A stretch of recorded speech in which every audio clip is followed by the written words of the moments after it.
We're back for another edition of the Vandy Program. My guest is a professor at University of Virginia's Darden School, and really, really interesting background. We're going to talk about a bunch of things as they relate to media consumption, what's going on in Hollywood, what's going on in the entertainment world. So we welcome to the program Anthony Palomba. Anthony, hello. Dave, how you doing? Thanks for having me on here. It's an absolute pleasure. Your background is really cool, but I can't do it justice if I were to try to explain. We have one thing in common, which is a Syracuse Newhouse School pedigree. But beyond that, why don't you give the viewers a bit of a taste of what brought you to where you are today? My God, I'm still trying to figure it out. When people ask me, like, explain yourself, I'm like, I'm still figuring it out. So go Orange, for that matter. I did go to Newhouse. I'll get into that momentarily. And go Knicks. I'm from New York. So go Knicks, that's for sure. So I'll go back about 15 years, but it'll be a quick back to the future, if you will. So 2009, I graduated from Manhattanville College, poli-sci history. The market had caved. And so I wanted to be an entertainment lawyer, but I read like an op-ed piece that had said we should be shutting down law schools. I think it was in the New York Times. Scared the shit out of me. And I was working for an attorney at the time. So I said, oh boy, I need to think about something else. But I didn't want to let media and entertainment go. I said, I know about Boston University. I know about Syracuse. Like, it'd be cool to be a TV producer. And of course, this is during the recession. So let me apply. I got into both. Newhouse gave me a scholarship, which helped, but I was amazed by the network, and I was really impressed by my visit. I respect BU, but I was not impressed during the visit. It was kind of a lukewarm visit. Anyway, so went to Newhouse, fell in love with media research, and then I kind of said to myself, if I'm going to go into industry and do it right, I should get a Ph.D. And so I applied. I got into Indiana and Florida. I picked Florida, spent a few years there, and then went to work at Ipsos. Shortly thereafter, in 2015, I did market research for HBO, Sesame Street, CNN, all of it. But it was essentially copying and pasting data into DEX. And without creating a snooze fest for your audience, I'm interested in modeling and doing a little bit more sophisticated things without sounding too arrogant. So I elected to go back to academia. I went to CUNY LaGuardia for a few years, then St. John's, got a visiting appointment at Darden, which was like hitting the lottery. And so I fought like hell to stay and to be undeniable. And they've since kept me. Since I've been there, I've done some machine learning boot camps, MBA boot camp, and I'm currently an MS in economics student at the Daniel School of Business at Purdue. And so I am really trying to sit at a nexus of, we can have a conversation about how the ET script was developed. We can have a conversation about how to investigate audiences. We can also have a conversation about how to evaluate script momentum in financial markets. So some of my research right now revolves around three camps, but I'll talk about two. One is I have a repository of 25,000 TV scripts with Nielsen data, looking at using data science to look at emotional arcs to predict viewership in millions for the next episode. So what are the emotions from Act 1, Act 2, and Act 3 that are pushing the needle? I also have a repository of movie scripts. I actually was just working on last night, 1,400 movie scripts from the last 40 years. Financial reports, 10K stuff, along with earnings sentiment calls. So when an entertainment property debuts, how does it impact stock price? Are there certain emotion arcs that impact stock price? Can we begin to think about how to evaluate art maybe a little bit differently in the 21st century? But I will tell you, Dave, all of that may sound impressive to some people, but I still feel like I'm building the plane as I'm flying it. And I would be the first person to tell you that I don't know anything. And I'm regularly reminded of that. Well, I would argue, just listening to you talk, that you probably know quite a bit about entertainment trends and where things are going. And you mentioned the scripts, and so let's start there, because I had heard a ton about the movie Obsession, and then my 24-year-old daughter was over the other day, and she said, "Oh yeah, Backrooms is unbelievable. Oh yeah, Backrooms." And I thought, well, wait a minute. Neither of these are Hollywood corporate type things, although I guess you could kind of maybe argue on the A24 side. But so if I were just landing from, let's say, 1985 Hollywood, and I go forward in time, I get here, it's 2026, and I see that these two movies are one's, I think, fifth, one's seventh in box office this year. How the heck did that happen? So Hollywood, very much like other markets, has a cyclical marketplace, right? If you think about the 70s with Francis Ford Coppola, Scorsese, and a lot of other directors, Easy Rider comes in, whoa, what the hell is this? This doesn't look like Casablanca. This doesn't look like Gone with the Wind. Doesn't look like a Mutiny on the Bound with Marlon Brando, right? It's a far different genre, right? And these directors were all pushing, like, I'm thinking Mean Streets, I'm thinking Taxi Driver. They're pushing the rawness of society during a countercultural movement where, no, we're not going to Kansas and we're not going to play with witches and munchkins. Like, we're going to talk about fucking reality and the shit that's going on. Network comes out about television and about some of the stuff that we're seeing even today. Let's be real. We've got a Vietnam War going on. So, that influx of really, really talented directors, George Lucas is part of that class as well, that come in, do American Graffiti, do all of these great cinematic movies, and really start getting into the blockbuster, came at a time in which everybody had television sets, so everybody could come to the movies. TV and movies were making amends, and they were being a little bit more friendly than they were in the 50s and 60s, where they both hated each other because they thought each other was going to steal their lunch. That since was not proven true. So we kind of had a massive momentum movement there. The 80s come along, we have Reagan, we have, let's go back to the 50s, Back to the Future, right? We have a lot of movies that dredge up the 50s and 60s and kind of being a little bit more conservative. 90s, a lot of indie stuff with Miramax and a lot of indie labels trying things out, some bigger blockbusters. The aughts through the 10s, we have streaming services coming in. So then we kind of get to our point now. And YouTube has been written off for quite some time as dredge. But that was before we got TikTok to really understand what AI slop might look like and what dredge may look like. YouTube actually has a lot of great stuff, and so does TikTok for that matter. Let me not be too facetious. YouTube serves as a bedrock such that it is the new Sundance, it is the new TIFF, Toronto International Film Festival. You could find a director or somebody who has cultivated a following, done things on a very shoestring budget, which demonstrates fortitude, grit, perseverance, all of the things that you need in the creative arts, you know that. And if something is built in, then it feels great. The other aspect that I don't think people are realizing is that there's a FUBU branding here. Remember FUBU from the 90s, For Us, By Us? Totally for the African-American community. That's what this IP feels like. For Us, By Us, man. It's for Gen Z.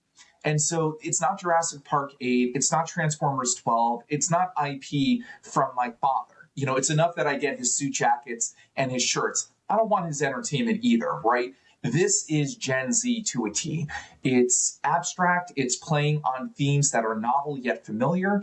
But when I say abstract, thinking through with Backrooms, there's a lot of tension that is just built based on being tension-filled. We think about doom scrolling, we think about Gen Z facing a housing crisis, a lot of other socio-political factors.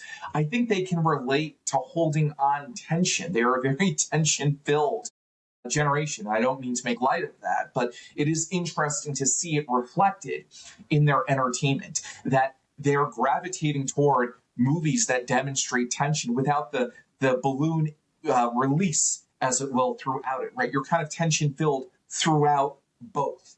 And that is a slight deviation from what we've seen. Of course, it's been reflected in other movies. Blair Witch Project, we've seen this before, movies that come out of nowhere and make a killing. I think, though, the availability of good artists that do not have to kiss the ring of Hollywood is different. And it demonstrates the lowering of barriers to entry, I would argue. If you have something good, somebody will eventually find you. And talent rises to the top. The internet, the population, the wisdom of the crowd will scream to you. This is something to take a look at. Now, A24, correct me if I'm wrong on this, A24 was the studio behind Backrooms, and they said to the creator, we love what you're doing, here's free reign. And within reason, that's how he came up with, and I think it was done on kind of a semi-rudimentary graphic animation program. And they just turned him loose. So, without trying to sound like I want to create a generation of Rick Rubins, but there's I guess the need for the curator somewhere in the mix. There had to be the studio executive who said, "This is the next thing." And what's the role in all of this, in the studios, the corporate America, and then the Gen Z bubbling up zeitgeist type stuff? What's the role in all of this for the tastemaker or the curator? Yeah. So first and foremost, an assistant found Kane Parsons, a 27-year-old assistant.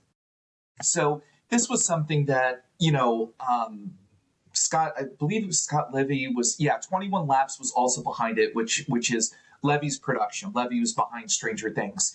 So his assistant found this. I think that's kind of number one, right? And remember, Hollywood is top heavy. We just let Iger go. Zaslav is still there. Brian Roberts is still there.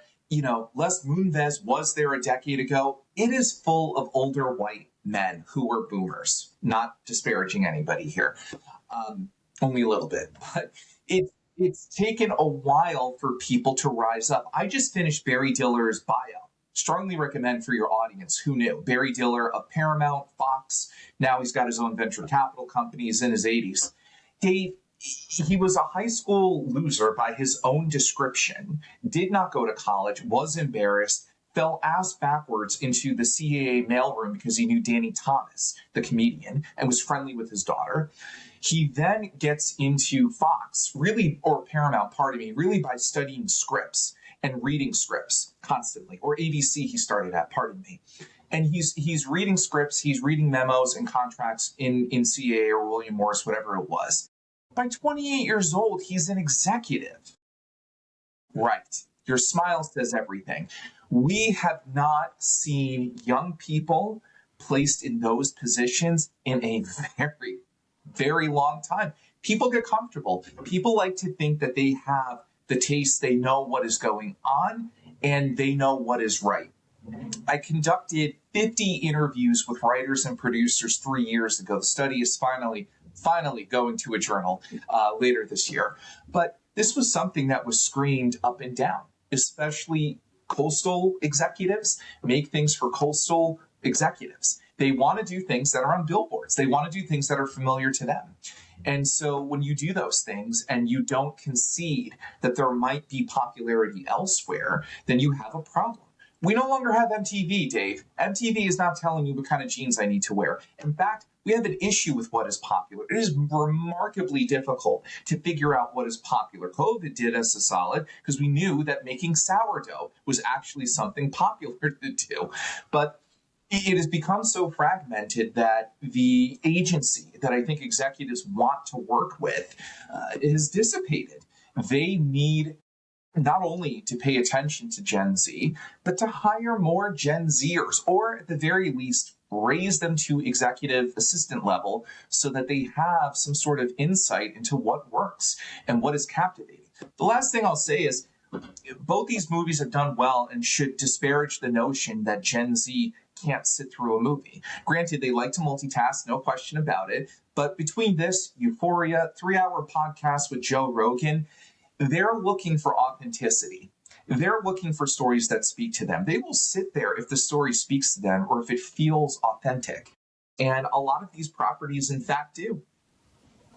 That's tremendous insight. And, I think about the fact that I did not know that there was a 27-year-old executive assistant who pointed the finger and said this. Yep. And what I think is brilliant about that is the fact that I didn't know, I would not have known about Obsession were it not for the meme culture, specifically on X. What is this? But I would not have known about Backrooms at all had my gaming fan, Pokemon card trading eldest child said, you should really look into this because this is kind of nuts how it came about. So I think it says something, but I'm a Gen Xer, so I'm kind of in the middle of all this. Going boomers, and also, maybe my dad jokes aren't that bad for the Gen Z crowd, but I think it says a lot to the maybe the fractured nature of audiences today and the importance of looking under various rocks as you consume content.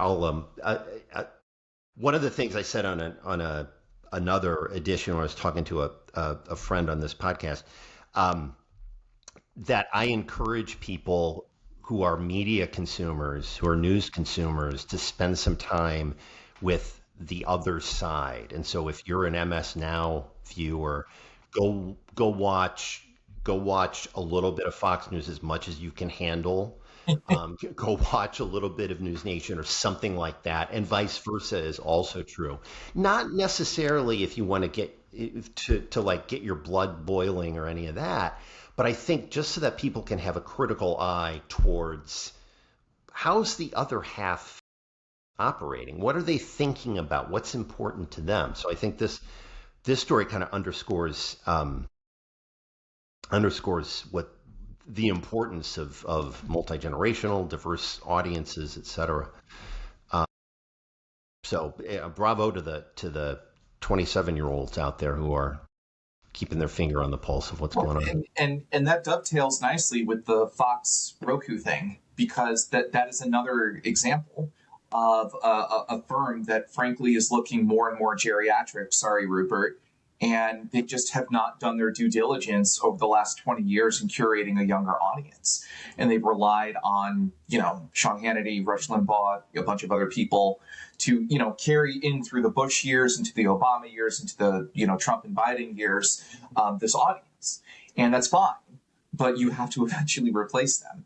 And so Roku, which of course has Tubi as well, will be a very interesting, dynamic, multi-generational measurement tool, as well as entertainment option, and certainly I think has probably been a kingmaker in making Fox the go-to destination for free ad-supported television. I mean, Pluto TV was pretty big, but I have to think now that that is kind of the avenue they're going after. But again, to your point, like thinking through how do you wrangle all of the generations together when their differences are becoming more and more pronounced is quite a challenge.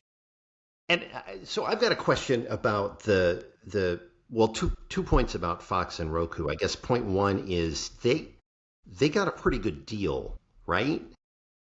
I think in the grand scheme of things. Fox buying Roku? Yeah. Yeah, I mean, Fox did not have any infrastructure to begin with. They had very, very little infrastructure with data. And Roku is a smart TV app that was initially designed at Netflix, by the way. That was an incubation project. And so briefly, Netflix considered being the Roku. They stepped away from it. They just decided it was not a good idea. Anthony Wood, who I believe runs Roku, said, all right, well, I'm just going to go do my other thing. And so, sure, for some $22 billion, you have massive infrastructure already built out. You don't have to worry about it. Roku is an exemplar when it comes to ad placement. They have historic data, right? Netflix has historic data. Roku has historic data. So Fox is learning a ton about their competitors, I would imagine. At the very least, how users spend their time. They may not know exactly what happens in the apps, but they can see kind of cross-app behavior. That's quite powerful. And if they wanted to push Fox News, they can now push it through all of the Roku-enabled devices as well, which is a different advertising strategy entirely. And perhaps you could offer a customized and curated viewing experience for younger audiences, because it's not going to be the 70-year-old Fox News viewer who's going to use Roku. At least I don't think so. But it could be their children. And if their children see this may be a way for them to kind of curate a younger audience as they're kind of transitioning between boomers, Gen Xers, and millennials and Gen Zers, for that matter. The other question or the other comment I had about specifically about Fox was I have noticed that they're advertising on a variety of platforms the I think it's called Good Hang with Sean Hannity podcast. And if you want to talk about something that looks to be the opposite of authentic, that's my take when I see it. It's like, okay, you've got this guy who is on shows all the time. He's got his nightly show on Fox. He's got his radio show, which can be found on a bunch of stations, plus on Sirius, et cetera, et cetera, et cetera. But they've decided to make the studio they use for it looks like Rogan's, but with maybe a jukebox and a pool table. So I guess the question on this is, how do you look authentic in this new media environment? How do you look authentic? How do you be authentic without making yourself look like a pick-me? So I think exactly what you just described. Like, already that looks disingenuous because there are so many clips of Hannity floating around where he's been irascible, where he's been wrong, aggressive, and then when he's also given softball questions to Trump. He's notorious for that. He's not serious in that regard. I think the rise of the Manosphere, the rise of Theo Vaughn, the rise of Barstool Sports, Rogan, these, relatively center-left shows have quite clearly demonstrated that if you want to connect with other people, the way to do it is to think through inviting them literally into your house or inviting them literally into your home. And so if you have this particular aspect, then you're able to execute it quite well. And that's what we're seeing here. I think Fox is learning that for some viewers, for some audience members, this is the way to go. I am not sure who this is for, if I'm being honest with you. I don't think his actual audience members will like this. And I also don't know anybody under 40 who's going to want to hang out with Sean Hannity, or who may even know who he is for that matter. So very much like I struggled with CNN Plus's offering. Like, I love Anderson Cooper. I don't know if I care what books he reads. It's kind of the same issue, I think, where they're trying to mimic a template without understanding its nuances. And therefore, that's just what it's reduced to, a template. If it takes off, maybe they'll think about a streaming service for young people or a podcast, but it seems like a decade too late. And it seems like a generation too old to kind of connect. But it feels like they're trying to attract. Look, Fox advertises medical supplies, insurance, those kinds of things. They don't advertise a bottle of water called Armani Exchange that's going to make me smell hot for the hot woman that I want because I'm 22 years old and I'm just starting to date. And I'm willing to make those stupid purchases. I'm willing to spend $100 on what is probably a $20 jacket to make because I want to look sharp as hell, right? And so they're not in those margins with those advertisers. And so that's also part of the impetus as well, is how do we get better advertisers who will pay us more? Because we have a younger, hotter generation that has disposable cash.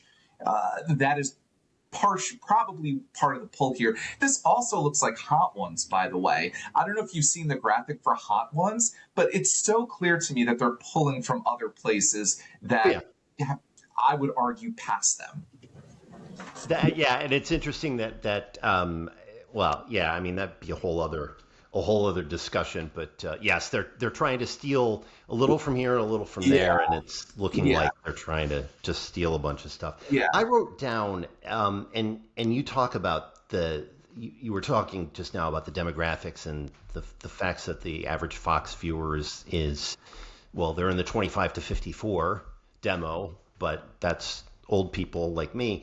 But that the whole thing is advertiser driven, and everything is advertiser driven. Duh. But I wanted to talk a little bit about what's going on at CBS, I guess, relative to number one, what appears to be, let's call it a shakeup in the news division with everything that's happened. Bari Weiss coming in, 60 Minutes, the firings and the not renewing of contracts. Plus, at the same time, CBS management decided they didn't need the Late Show anymore because it was a cash drain. Not necessarily for all of the other political reasons that people were talking about, but the fact that it was a money losing proposition. So we're looking at really, really changing network demographics, and how much of what CBS does next is driven by the rise of the upstarts, the Bari Weiss driven Free Press, which they acquired. How much of it is driven by just aging demographics and the fact that people are not consuming linear TV? How much of it is driven by the fact that folks like Gen Z don't watch television? I mean, they watch things on YouTube. Yeah, I mean, if you do the math, if you have even 8 to 10% churn per year, you're losing 12 months of subscription. And if that's anywhere from $15 to $20, you can quickly imagine if you're losing, 3 to 5 million people a year, let's say, you're in the neighborhood of $60, $100 million. And you and I are just spitballing in the middle of the afternoon, running these general numbers, but you can quite quickly see that this is deleterious to the entire business, and it absolutely undermines what's going on.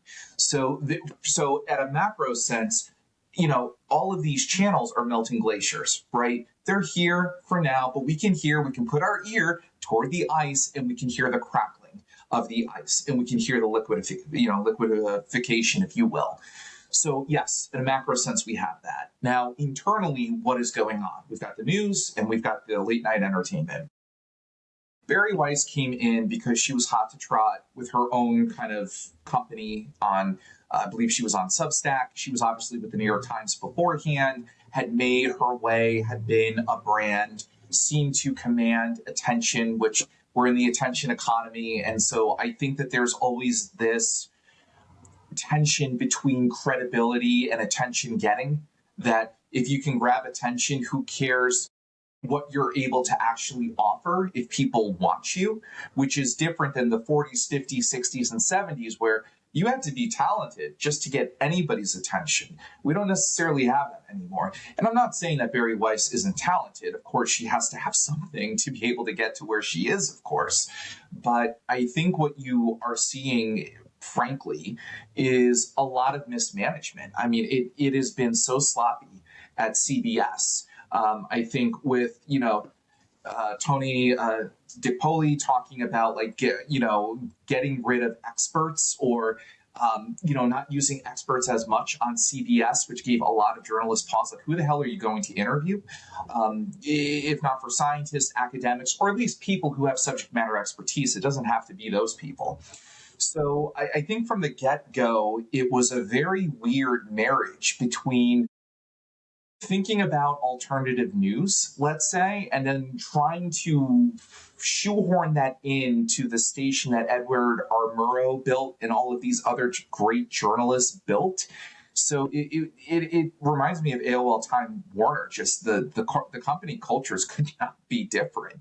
The dismantling of parts of the 60 Minutes infrastructure, journalists, all of that stuff is awful. 60 Minutes is a wonderful institution. It is one of those institutions, I think, along with late night, I think along with SNL, where they are probably past their prime. But when something significant happens in the country, we look to late night, we look to 60 Minutes, we look to Saturday Night Live still to comment on them. That has not gone away. So, Bari Weiss, from what I can tell, it's been an unmitigated disaster. And I don't know how CBS gets back from that, because they would have to concede that they made a massive mistake here. And the Ellisons don't seem like they want to do that anytime soon, which probably means Bari Weiss has a little bit more of a leash at the company before she might be pulled out, or whatever it might be. So that is an unfortunate scenario. But I am encouraged by Byron Allen is a really interesting person in all of this.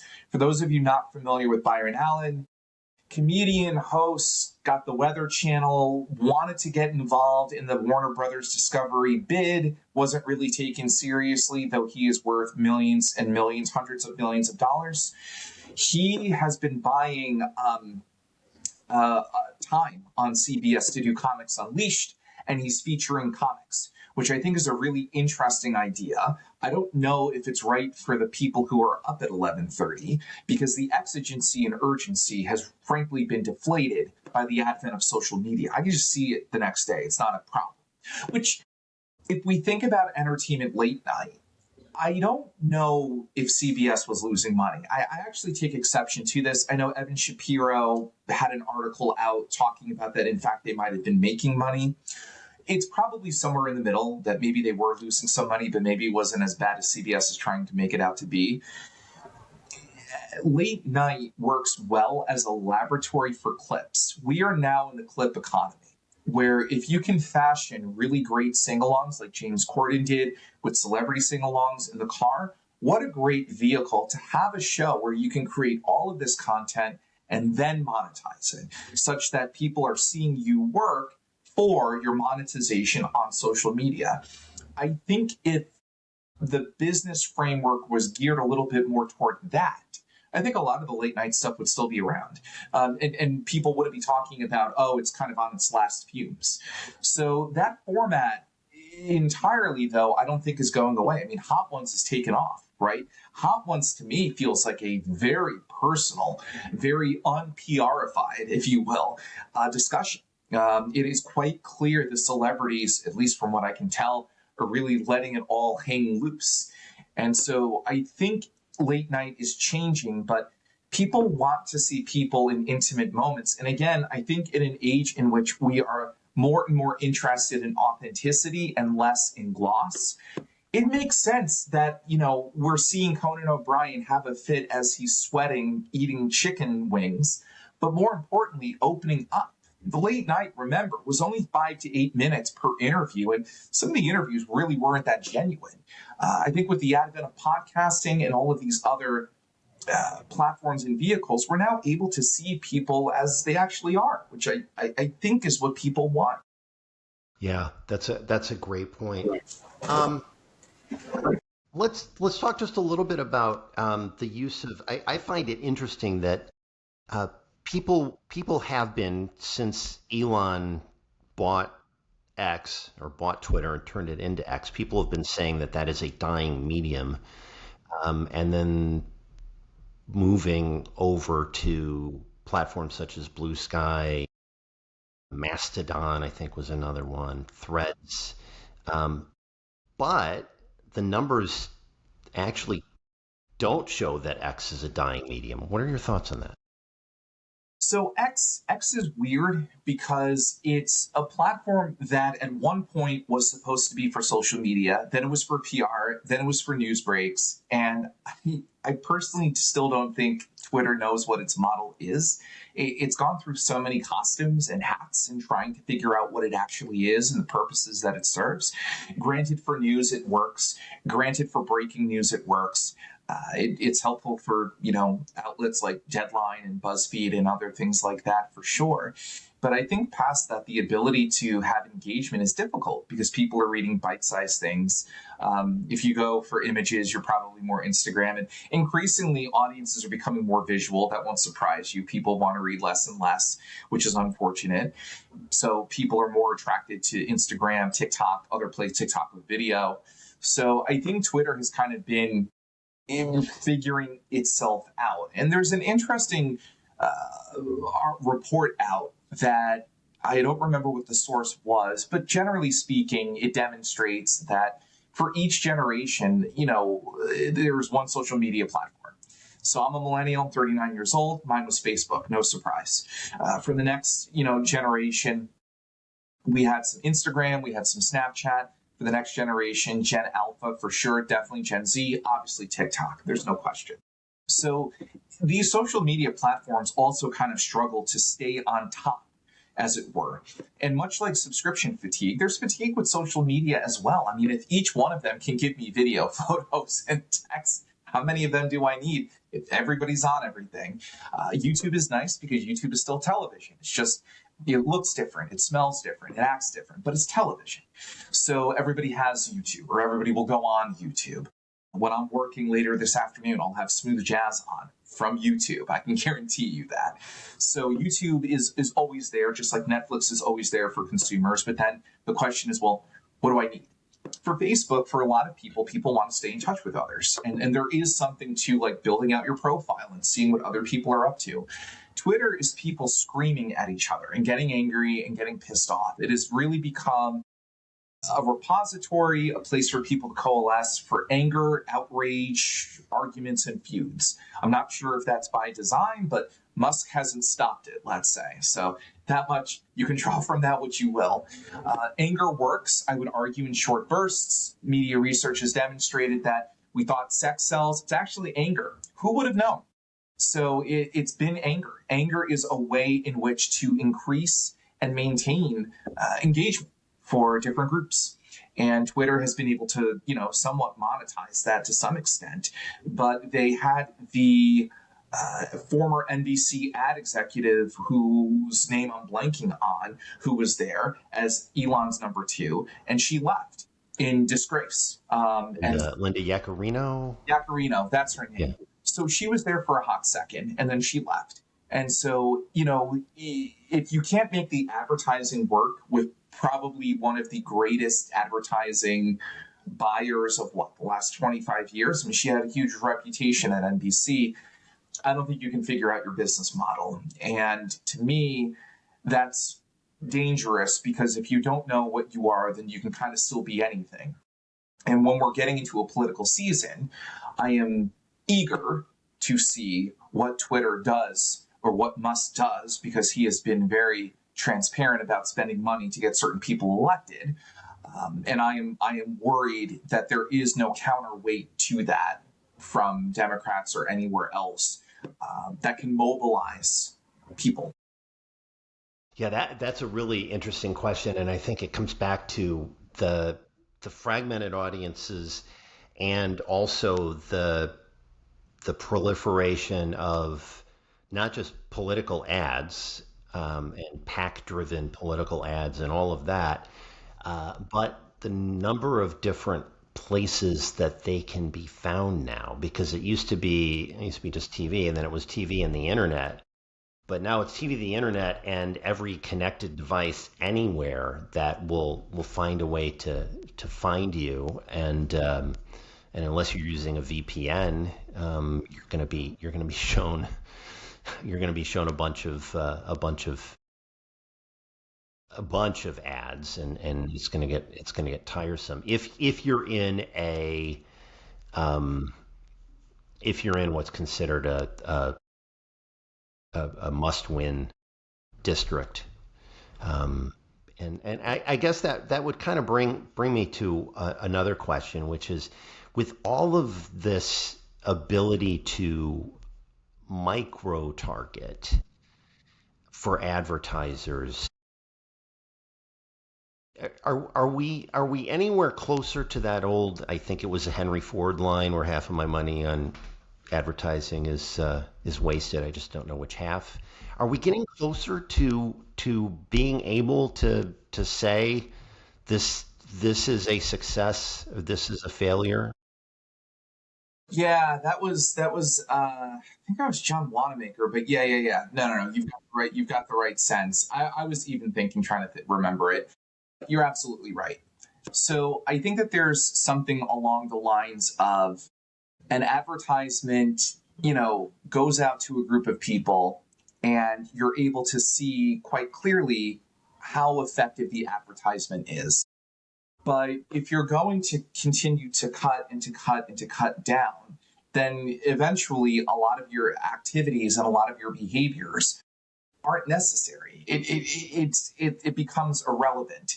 So I think we're at a point in which I can't imagine cutting audiences down any further or getting any more granular, unless you are a micro influencer and you have an army of 10,000, 50,000 people who may buy from you. And there is value. There's a lot of value there. And frankly, you probably find more authenticity with a lot of the micro influencers than the macro influencers sometimes. So there is that particular facet.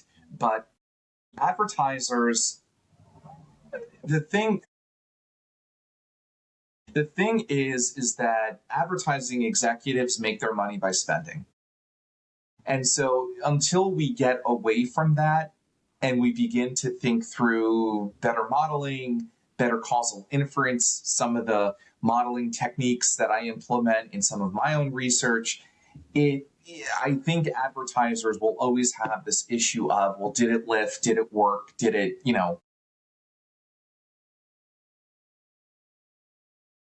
sorry, I think my screen just went. Did it work? Did it help? Did it actually matter? And so that is a perennial issue. And I think advertisers are going towards social media and elsewhere because frankly, it's cheaper. And just because you're advertising Coca-Cola during the Super Bowl, we all know who you are. So what are you really doing? Is it more awareness? Is that what you're buying? Or are you just buying more awareness? How much more awareness do you actually need versus engagement? And if we think of hymns, if we think of other kind of B2C consumer services, those services are done markedly well on YouTube. And YouTube has been a major, major pull for advertisers. They're able to show lift, they're able to show engagement, they're able to show where people came from, where they're going, and they're able to continue the loop. I am still waiting for the day when you, Dave, watch Jack Ryan with John Krasinski, and he's wearing a Calvin Klein jacket because they know that you've been looking for Calvin Klein. And I see him wearing a Tommy Hilfiger jacket. That's easy to do. It's an Amazon Prime Video show. All they would have to do is change the damn label, change the damn jacket, frankly, which shouldn't be hard to do. And if I wanted to buy it, I would buy it. And if you wanted to buy it, you would buy it. Neither of our viewing experiences are interrupted. Frankly, they're curated. We'll probably never talk about it, but it's enough so that you're able to hit on different audience segments. Personally, I think more of that is coming. We saw a lot of that with Stranger Things, a lot of product placement without interrupting the show. I think with technology, you're able to digitize consumer experiences without interrupting stories. And I'm noticing that more and more, like the abrupt commercials that are coming on streaming services, some of the other things that are happening there. Those, I think, are avenues for growth. But to your thesis, I don't think we can get any more granular than what we're doing now without it being a cash negative activity. So in the couple minutes that we have left, I'm wondering if I could ask you to look into your crystal ball and tell us what we might be surprised to see in the next year in this landscape of media consumption, advertising, show running, and the like? So, Bob Iger and Steve Jobs had an absolute love affair, professional one, but they loved each other very much. And part of me is, it's a shame they didn't merge. It would have been interesting to see what Apple and Disney could have done together. Not that I'm rooting for more consolidation. It harms creativity. It harms the ability to sell work. There are a lot of issues with that. By no means am I rooting for consolidation. But I am not convinced that there isn't one more big one coming before the dust settles.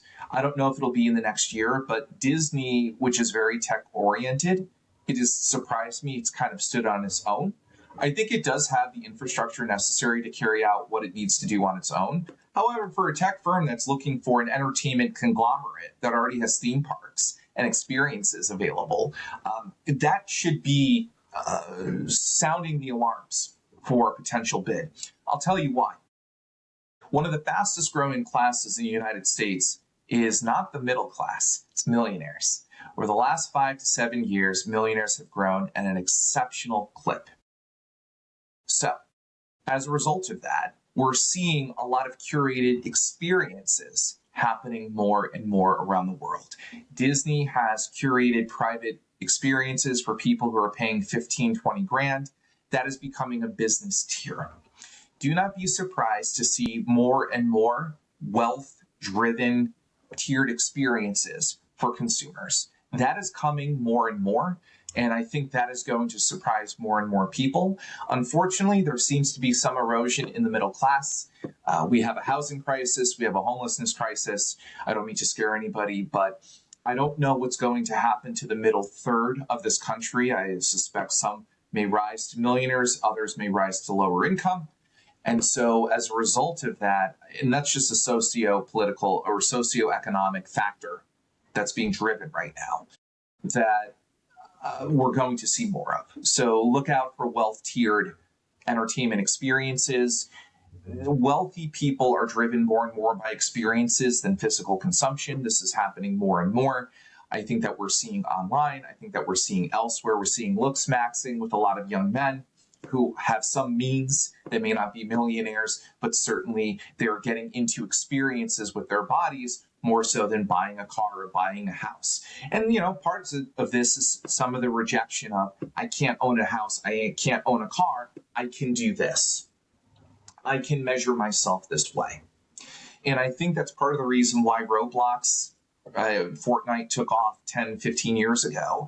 Fortnite 10, 15 years ago, Roblox over the last 5 to 7 years, because if you can't win in reality, why not create a new game for yourself? And I think that's what you're seeing with looks maxing, gaming.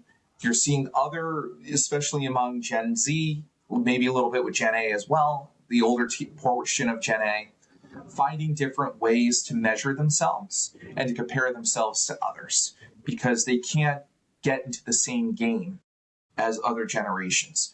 More men are not going to college. I don't think in another decade at a dinner party, people are going to be talking about where they went to school at the rate that it is now. That's another thing. How does all of this factor into media and entertainment? I suspect more consolidation among clusters. The educated people may gravitate to certain media and entertainment clusters. Uneducated may go elsewhere. And granted, that's uneducated in a collegiate sense. By no means can you, of course you could be educated and not have a college degree. Let me make that clear. So I'm seeing more and more bifurcation going on personally because of socioeconomic momentum that I don't think will be reversed easily in the next decade. Anthony Palomba, thank you so much for your time today. Really appreciate it. And we'll be sure to check back in, let's say, 6 months, 12 months, and see how much of this you got right. That sounds great, Dave. I look forward to it. You be well. Thank you, everybody. Thank you. Thanks.